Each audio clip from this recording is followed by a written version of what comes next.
Good morning students. हम लोग पढ़ेंगे हरिहर काका।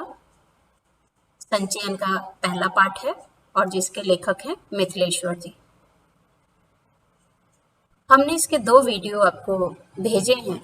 पहले वीडियो में हमने आपको बताया था कि लेखक किस तरह से जुड़े हरिहर काका से, उनकी मित्रता कैसे हुई हरिहर काका से, ठाकुरबारी किसे कहते हैं, ठाकुरबारी का क्या महत्व था वहां पर गांव में, और उसके बाद आपको बताया था कि किस तरह हरिहर काका के भाई की पत्नियों ने उनके साथ अच्छा व्यवहार नहीं किया, उनको समय पर भोजन नहीं दिया, उनको घर का बचा खुचा भोजन ही वो उनको देती थी।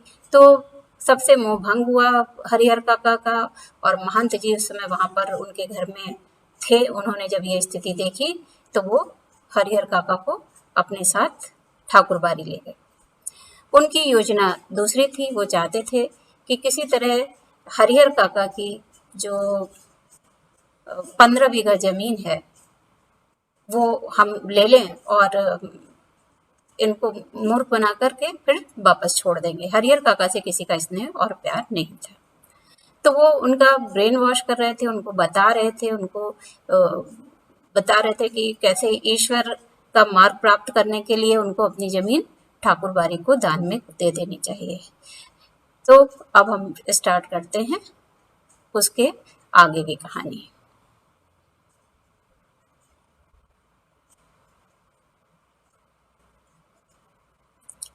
हरिहर काका देर तक महंत की बातें सुनते रहे।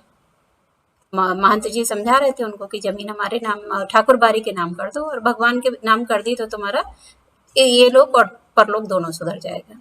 लेकिन हरिहर काका देर तक बातें तो सुनते रहे, और उनकी बातें महंत जी की उनके मन में बैठती जा रही थी, और वो सोच रहे थे ठीक ही तो कह रहे हैं, कौन किसका है इस संसार में। 15 बीघे खेत की फसल भाइयों के परिवार को तो देते हैं, तब तो कोई पूछता नहीं।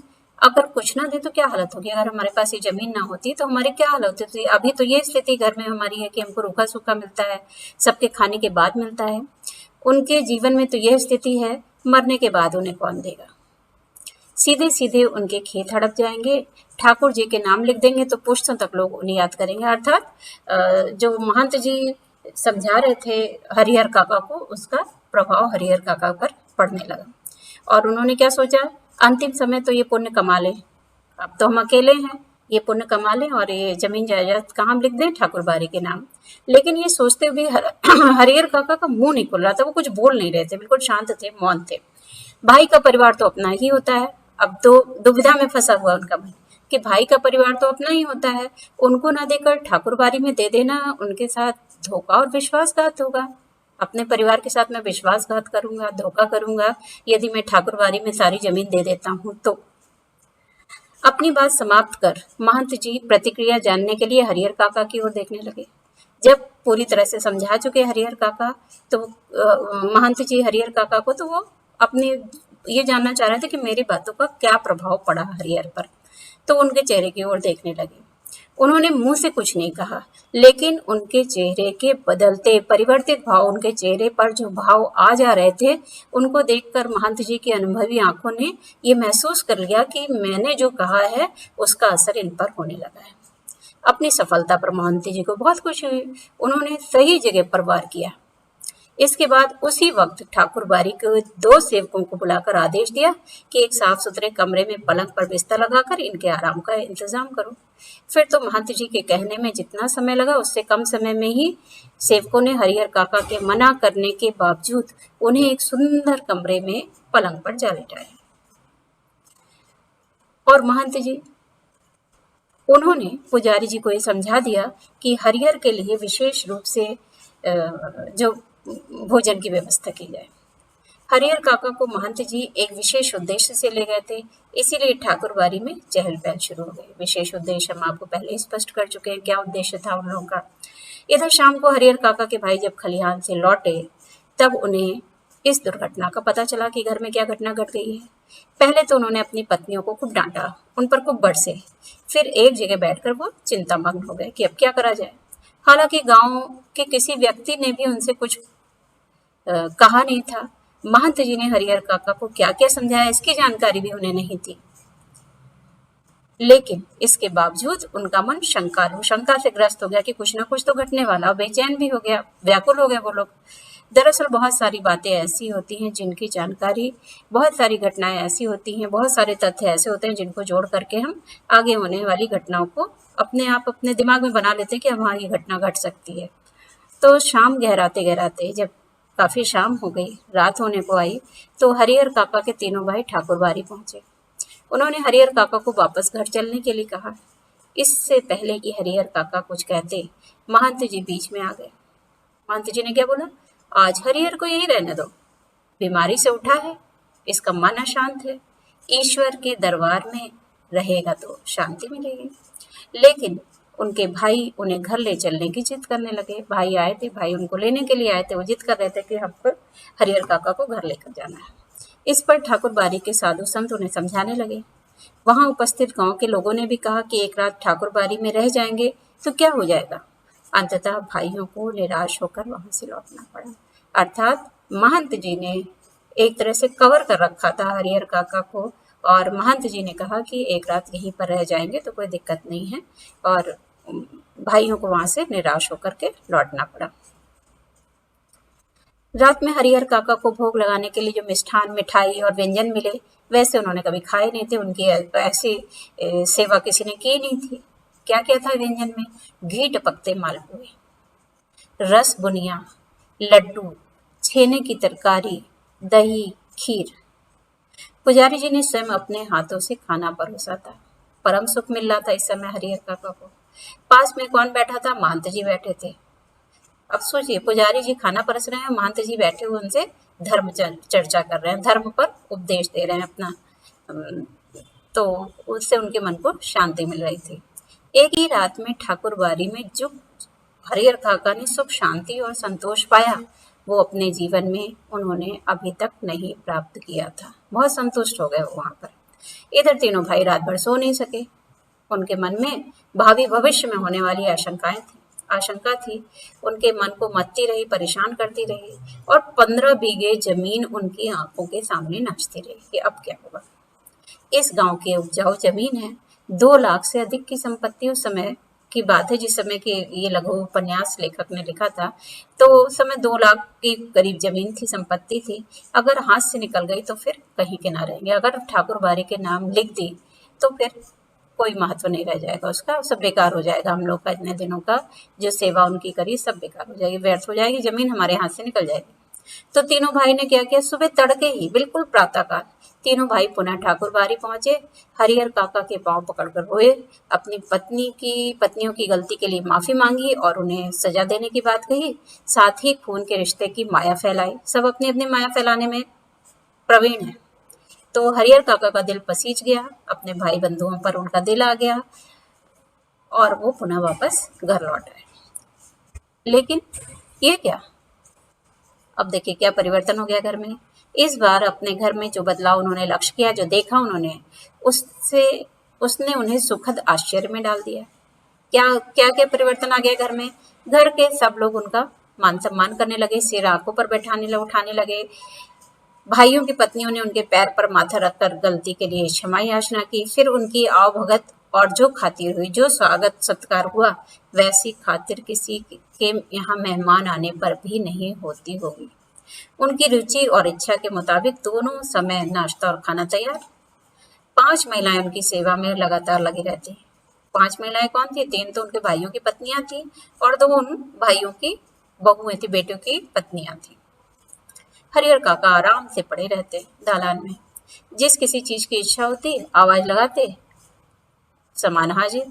वे समझ गए थे कि ये सब महंत जी के चलते ही हो रहा है, इसलिए महंत जी के प्रति उनके मन में आदर और श्रद्धा के भाव निरंतर बढ़ते जा रहे थे।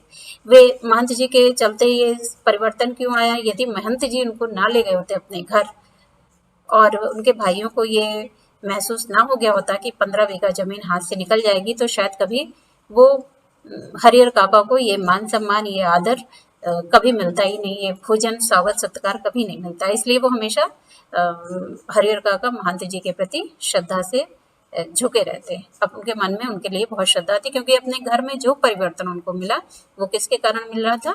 महंत जी के कारण। बहुत बार ऐसा होता है कि बिना किसी के कुछ बताए गांव के लोग असली तथ्य से स्वयं वाकिफ हो जाते हैं। उनको जानकारी, वाकिफ में जानकारी हो जाती है। हरिहर काका की इस घटना के साथ ऐसा ही हुआ। दरअसल लोगों की जुबान से घटनाओं की जुबान ज्यादा पैनी और सरदार होती है। घटनाएं स्वयं ही बहुत कुछ कह देती हैं। लोगों को पता था कि एक बार महंत जी ले गए हैं, अब उनके परिवार वाले उनको अच्छी तरह संभालने लगे हैं, तो कुछ ना कुछ चल रहा है घर में और ठाकुरबाड़ी में। ना तो गांव के लोगों से महंत जी ने कुछ कहा और ना हरिहर काका के भाइयों ने कहा। इसके बावजूद गांव के लोग सच्चाई से अवगत हो गए थे। फिर तो गांव की बैठकों में जब भी लोग इकट्ठा होते तो वो क्या बात करते? सिर्फ हरिहर काका की बात होती है और उन बातों का कोई अंत नहीं होता। हर जगह उन्हीं का प्रसंग शुरू। कुछ लोग कहते कि हरिहर को अपनी जमीन ठाकुर जी के नाम लिख देनी चाहिए, ठाकुर बारी के नाम लिख देनी चाहिए। इससे अच्छा तो और कुछ हो ही नहीं सकता। इसमें क्या मिलेगी?